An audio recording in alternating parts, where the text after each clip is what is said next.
BuzzFeed News. I'm Steven. And I'm Jake. The motion picture Rebel Without a Cause has just hit theaters, and it stars legendary actor, teen idol in fact, James Dean, who sadly has gotten into a car accident just the last month while on his way to a car race in Salinas, California.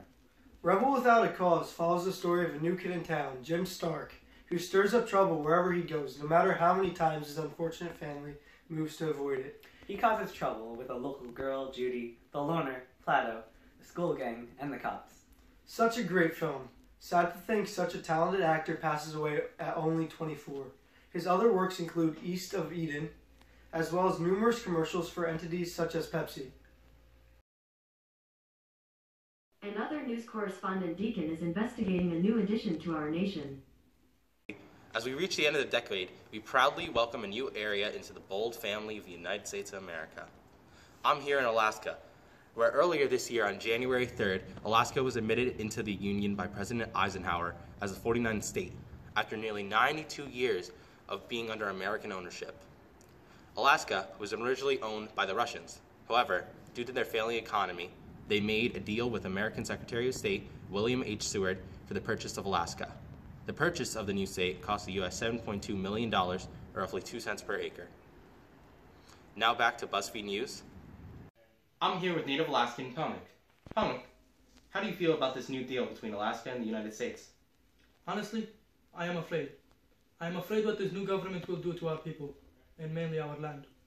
Thank you. Now back to Jake.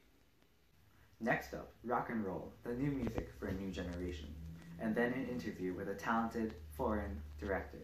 But first, a word from our sponsors. Dang it, I can't get the right chord. Hey dude, you should try Coca-Cola. It's a totally sweet drink that'll boost your confidence, your mood, and therefore, your touch.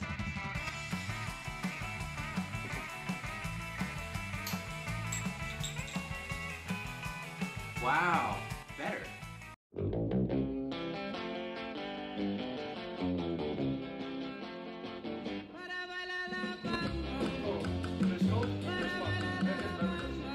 Now back to Robert. Ever since the late 40s to now, rock and roll, as the kids have been calling it, has been sweeping the nation and even the world at large. It is the new music of modern youth, with influential figures such as Elvis Presley, Chuck Berry, and Little Richard headlining this musical revolution. If you are a listener to rock and roll, you may have wondered how, and also why, this music has come about. Well, that's what we're here to tell you today. But of course, if you're a parent, you probably wish this fascinating and new style of music was never discovered. This huge success of rock and roll has been a credit to the rising popularity of the electric guitar, a new instrument for a new sound, as some would say. Though the invention of the electric guitar is somewhat old news, its shine in the musical scene has caused the popular slow and soothing music to lose its spotlight for a more heavy, groovy, and sporadic sound. As the electric guitar changes, so does rock and roll. Recently, a company named Fender, in order to match the top-of-the-line electric guitars such as that of Gibson, Epiphone, and Gretsch, have created a new version of the Stratocaster guitar. Unlike the original version of the Stratocaster, it takes a page from the more expensive guitars such as that of the high-quality instruments produced by Gibson, by adopting a more curved body. But what separates this guitar from the other is the two in-between switches that allow for diversity in tone and expression. We brought a professional jazz guitarist, Django Montgomery, to explore this Fender Strat. Thanks, Rob. It's a beautiful instrument. A lot of different tones you get.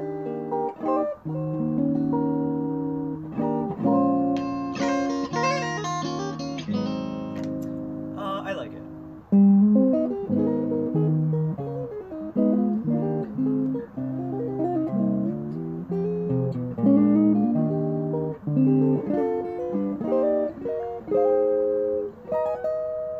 Next up, an interview with a notable director who's making strides in the film industry despite being from Japan. It's an honor and privilege to meet you here in Shizuku, close to where your incredible film Seven Samurai was made. Thank you very much. So, what got you into filmmaking, Mr. Kurosawa? Well, as a child, my father wanted me and siblings to be exposed to Western culture as well as my own, which is why he took me to see American movies as often as possible. But it was not my first interest. Then what did you want to do before becoming a director and writer? painting. So after high school, I study at Doshisha School of Western Painting. What caused you not to follow that dream to become a painter? I saw advertisements for assistant directors for the new film studio, photochemical laboratories, and I applied. As it turned out, my application essay caught the eye of my Yamamoto, who insisted I be one of the assistants. I ended up creating 24 films under Yamamoto, which premiered me for today. Speaking of the present, what led you to create your present hit, Seven Samurai?